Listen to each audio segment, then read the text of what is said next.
As was mentioned a few moments ago in the announcements, this Tuesday we have a very special project coming up with a Build-A-Bear project for some children who are not the most healthy. Some children who are, been dealt kind of a hard hand in some ways. And this is just a very special way to say that someone else is thinking about you, someone else cares about you, and someone else cares about your family. I'm sure these children, like most all children, have plenty of stuffed animals and have plenty of things like that to remind them of the joy of childhood. But it's good for them and it's good for their families to know that someone else is thinking about them. It's good for them and for their families to know that someone else took a few dollars out of their pocket, a few hours out of their time, and helped do something just to make a difficult situation just a little better and just a little brighter. I commend you and I thank you for your contributions to this project. And as we mentioned, we encourage you, if you can come Tuesday and help with this, the joy you receive and the joy that you know a child will receive will be all the reward that you need and all the blessing that God will give in a great, great way. And so we appreciate you very much, and please do continue to remember these families and these children. I invite you and encourage you to turn to John chapter 9 tonight. We're going to look at this afternoon. We're going to look at a text from John chapter 9 this afternoon that we're going to call the name of this lesson, What the Blind Man Saw. And in order to, I think, appropriately deal with the text, because there are several things throughout the text that the blind man saw. And we will not have time to elaborate extensively on any one of these, but we'll make mention to them and just a little bit of reference to each one of them, because I've come up with a list of at least 10, and that would make an awfully long sermon if we spent 5 or 6 minutes on each one, and you don't want that, and neither do I, quite frankly. But I think for us really to understand the 10 things that the blind man saw that we're going to pull from this text, it's important for us to hear the text. It's important for us to know what the text says, and that the bulk of any one thing we're going to do is read this account in John chapter 9. Not read the entire chapter, but nearly. And so beginning in John 9 at verse 1, would you listen and read along very attentively as we make preparation for the lesson. As he passed by, Jesus, of course, he saw a man blind from birth. And his disciples asked him, Rabbi, who sinned, this man or his parents, that he was born blind? Jesus answered, it was not that this man sinned or his parents, but that the works of God might be displayed in him. We must work the works of him who sent me while it is day. Night is coming when no man can work. As long as I am in the world, I am the light of the world. Having said these things, he spat on the ground and made mud with the saliva. Then he anointed the man's eyes with the mud and said to him, Go wash in the pool of Siloam, which means sent. So he went and washed and came back seeing. The neighbors and those who had seen him before as a beggar were saying, Is this not the man who used to sit and beg? Some said, It is he. Others said, No, but he is like him. He kept saying, I am the man. So they said to him, Then how were your eyes open?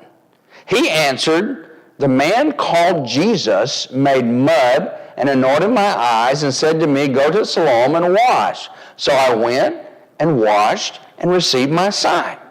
They said to him, Where is he? He said, I do not know. They brought him to the Pharisees, the man who had been formerly blind. Now, it was a Sabbath day when Jesus made the mud and opened his eyes. So the Pharisees again asked him how he had received his sight, and he said to them, "He put mud on my eyes, and I washed, and I see." Some of the Pharisees said, "This man is not from God, for how can a man who is a sinner do such signs?" By doing something on the Sabbath day that they classified as work. And there was a division among them. So they said again to the blind man, "What do you say about him since he has opened your eyes?" He said, "He is a prophet." The Jews did not believe that he had been blind and had received his sight until they called the parents of the man who had received his sight and asked them, "Is this your son, who you say was born blind? How does he now see?" His parents answered, "We know that this is our son and that he was born blind. But how he now sees, we do not know, nor do we know who opened his eyes. Ask him. He is of age. He will speak for himself." His parents said these things because they feared the Jews. For the Jews had already agreed that if anyone should confess Jesus to be Christ, he was to be put out of the synagogue. Therefore his parents said, "He is of age, ask him." So for the second time, they called the man who had been born blind and said to him, "Give glory to God. We know that this man is a sinner." He answered, "Whether he is a sinner, I do not know. One thing I do know, that though I was blind, now I see." They said to him, "What did he do to you? How did he open your eyes?"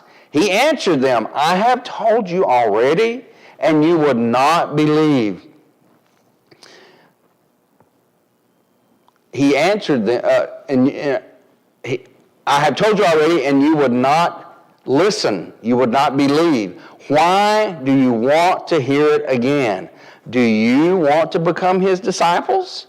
And they reviled him, saying, "You are his disciple, but we are disciples of Moses. We know that God has spoken to Moses, but as for this man, we do not know where he comes from." The man answered, "Why, this is an amazing thing. You do not know where he comes from, and yet he opened my eyes? We know that God does not listen to sinners, but if anyone is a worshiper of God and does his will, God hears or listens to him. Never since the world began has it been heard that anyone opened the eyes of a man born blind. If this man were not from God, he could do nothing." They answered him, "You were born in utter sin, and would you teach us?" And they cast him out. Jesus heard that they had cast him out. And having found him, he said, "Do you believe in the Son of Man?" He answered, "And who is he, sir, that I may believe in him?" Jesus said to him, "You have seen him, and it is he who is speaking to you." He said, "Lord, I believe." And he worshiped him. What did the blind man see? As I mentioned a moment ago, I think there are at least 10 areas, 10 items that we can think about for just a few moments this afternoon about what the blind man saw on this remarkable day. Number one, he saw, and there are actually three terms I'm going to use here. He saw division, disagreement, and doubt. The blind man saw division, disagreement, and doubt. Look at verses 8 through 12 again. Read those again and study this again for yourselves. But notice how the neighbors who had seen him, that they knew that he had been a beggar. They knew he had been a beggar for quite some time, apparently. And there's division, there's disagreement, there's doubt among them as to, is this him? So some said, it's him. Some others said, nah, he just looks like him.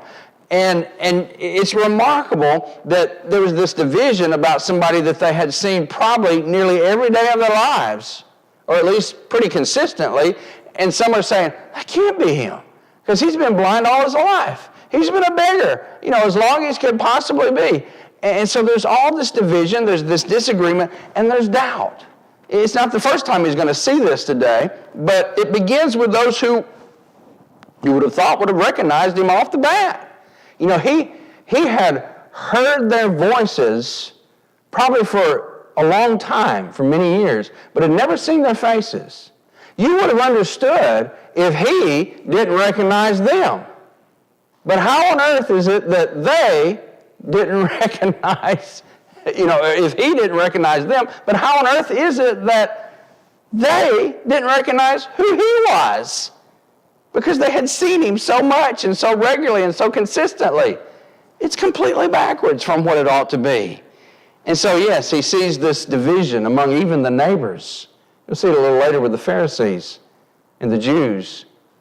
But he sees the division and this doubt and this disagreement even among the neighbors. Number two, he sees distrust. He sees a lack of trust. He sees distrust. In verse 13, we learn that they take him to the Pharisees. The Pharisees were the ruling Jews of that day. They were in charge of most of the synagogues of that time. And the synagogue was a place where the Jews could gather and they could read from what you and I would call the Old Testament, but they could read from their Bible. They could hear lessons taught. Jesus taught in synagogues sometimes. Luke 4 is at least one prominent example of that. But the synagogue was where the people would go for their spiritual growth, their spiritual encouragement, to learn and to listen. But the Pharisees controlled most of the synagogues, and they ruled with an iron hand. And they were not gracious and kind for the most part. There were some who were, but not all of them, and particularly not this group. And apparently the synagogue where this man and his family were connected with, they took this man to that group of Pharisees. And they immediately distrust the man. Did they know the man? They probably did. They knew his family, I think. But they distrusted him. And when you look at verse 13, they take the man to the Pharisees. They take him to these people because, they wanted to get some answers. They want to figure out what's going on here. And their problem is, as John mentions, is because Jesus had done this on the Sabbath day. You see, that was considered work. Now, I'm not sure how you can get paid $15 an hour for spitting on the ground and making some mud, but that's not work. That's not manual labor. But they considered it such. And so there was a great deal of distrust about the whole scenario, about who the man was, about the integrity of his story, and about this whole thing about this man named Jesus, because they knew about him already. And so that leads to number 3, which is disbelief. Because there was this lack of trust, now there will be disbelief. In fact, as you look at verse 18, it says very clearly, the Jews did not believe that he had been born blind and received his sight until they called his parents. So they thought, for some reason, some way, this is a sham. This is some kind of a trick that somebody's up to. We're not going to believe this guy because we don't think he's being honest. We don't think he's being upfront with me. They already asked him, what do you think of the man who healed you, who restored your sight? And you look back at verse 17. He's a prophet, so he's assigning to him a very significant spiritual role. But they refused to believe that, and they refused to believe the man. Could you imagine being this man? You've been blind all your life. The text tells us he was born blind. The parents say he was born blind. He admits he was born blind. He's been blind all his life.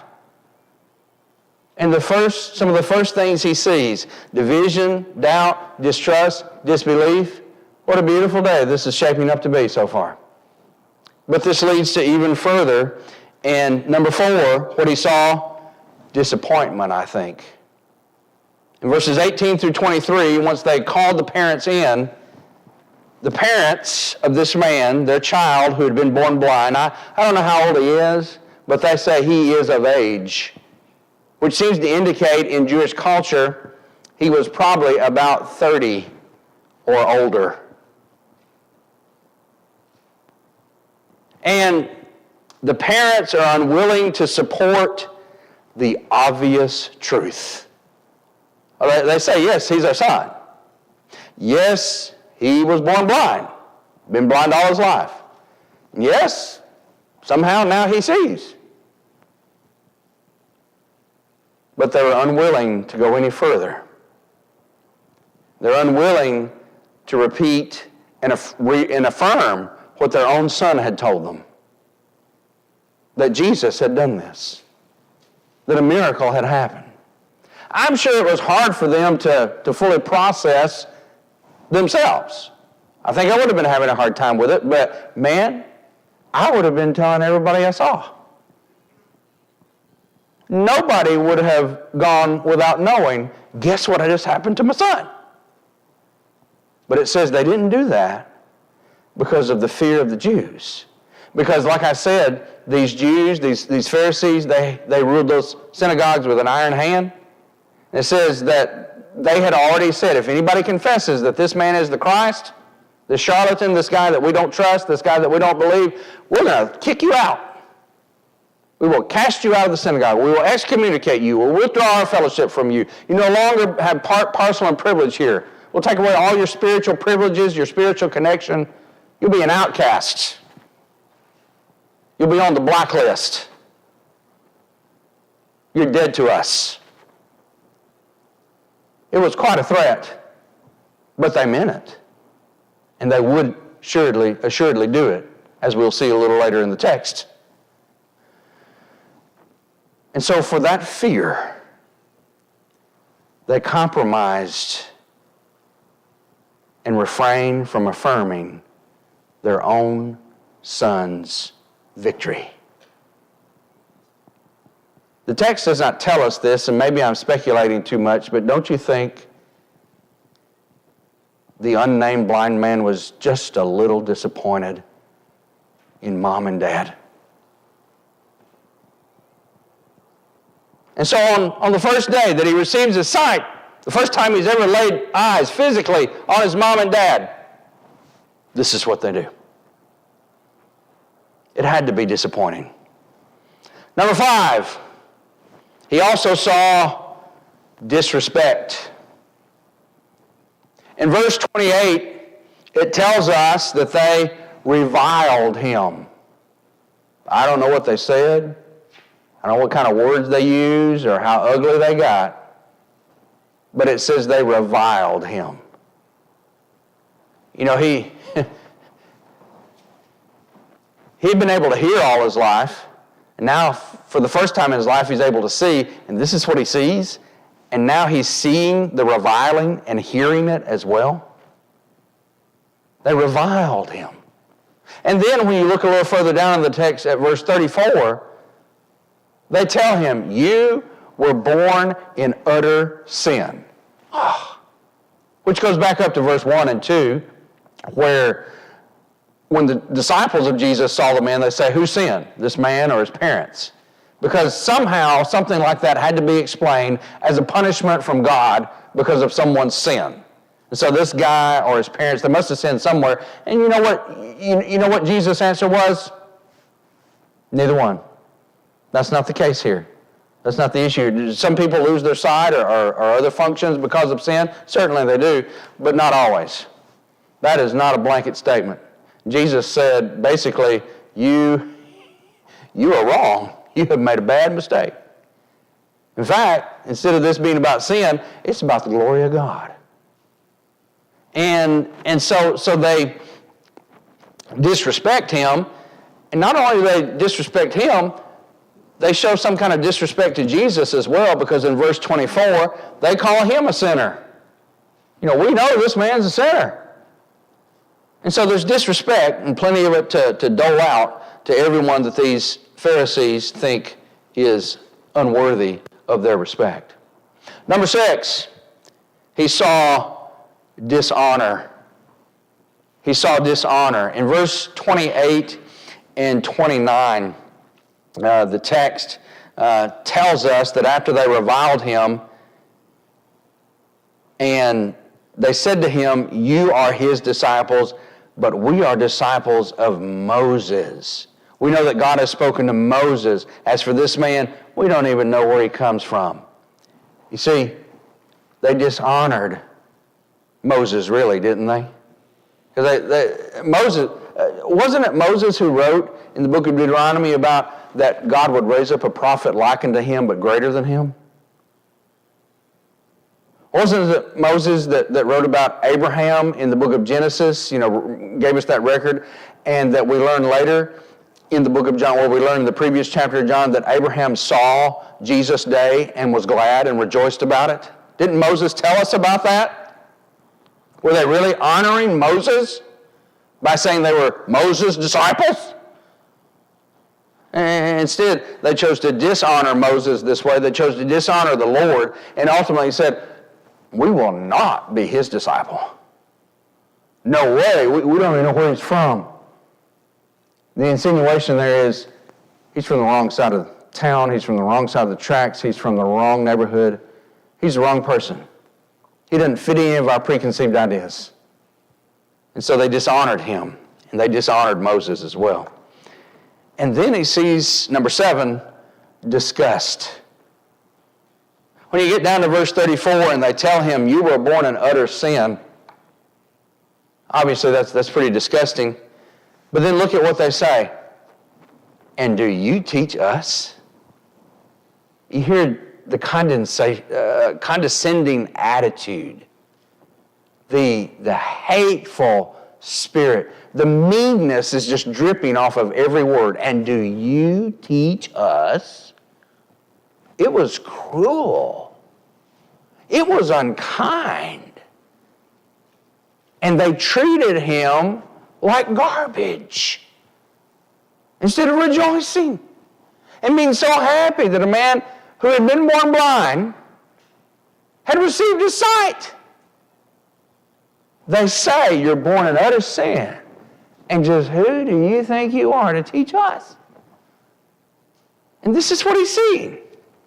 And so finally, number 8, he sees disfellowship. They had had enough, and it says they cast him out. "You're dead to us." Think of the great influence this man could have been for that synagogue. Think of the great story, the great truth that they had to help influence others for goodness and holiness. But because it did not fit their preconceived ideas, and because it was not to their liking, they said, "Nope, we're getting rid of it. We're throwing him out. We're casting him out of the synagogue." How would you like that? You've been regarded as a sinner almost all your life because of your blindness, and there's some kind of reason here that God has taken it out and you're punishing you or zapped you with blindness. Then suddenly your blindness is taken away, and so there goes that theory out the window about, well, you must have been born in sin, but they still say you're an utter sinner and you're born in utter sin, and who do you think you are and what do you think you're doing?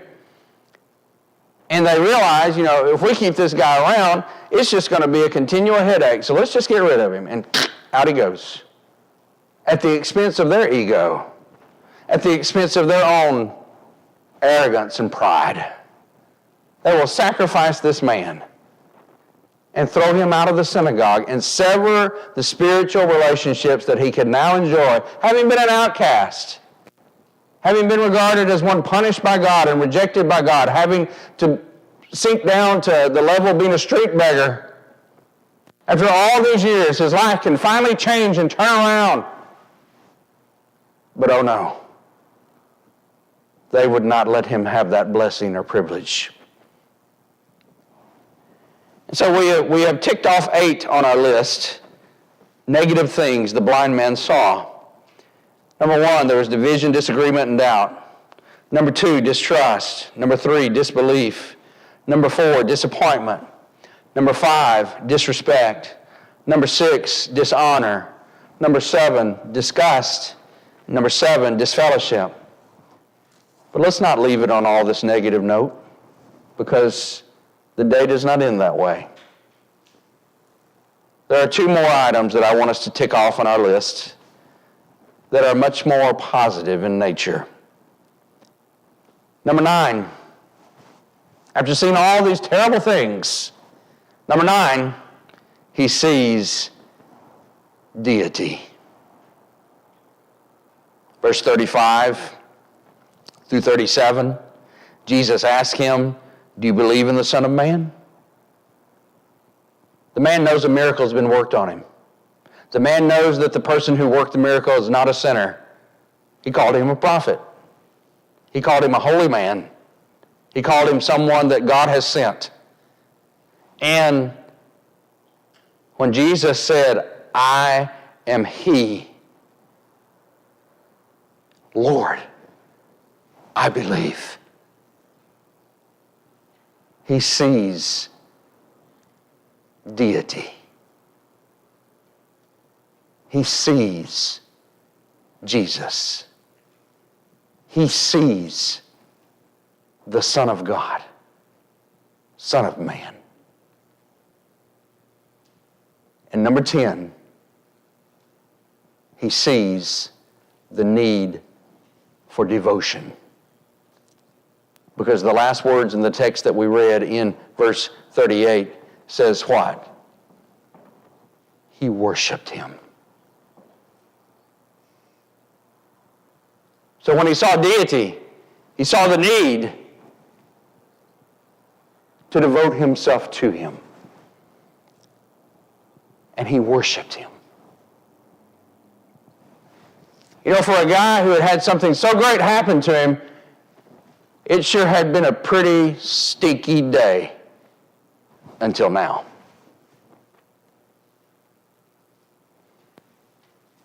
His religious leaders rejected him.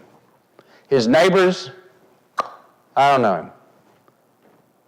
His parents, not sure. Why don't you just ask him? Leave us alone. Leave us out of this.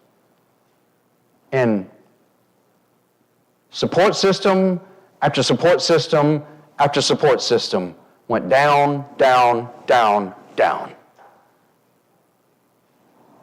And he was finally able to turn to the only one that never changes, the only rock that never moves, the only one who is always there, Jesus, the Son of God. And he worshiped him. After a day of seeing so many negative things, he ended it with seeing the Son of God. Now, in the last couple of moments, let's bring this all home. And we just have to ask ourselves, will I see Jesus today? With all the things I can look around and see that are so unpleasant, so against me, in spite of all that, will you see Jesus today? Are you looking to see Jesus? Are you looking for Jesus? Because if you don't look for Jesus, if you don't try to see Jesus, and you're not looking for Jesus, unfortunately, you may never see him. Are you looking for Jesus? Are you trying to see deity? Will you worship him? Will you follow him? Will you, like the man, say, "Lord, I believe"? And will you obey him? And will you become one of his? Will you open your eyes and see? Jesus has given all of us the ability spiritually to see, like he gave this the man the ability to see physically. Will we open our spiritual eyes? Will we see? Will you see today? Will you see your way to give your life to Jesus? Will you come this morning or this afternoon as we stand and we sing?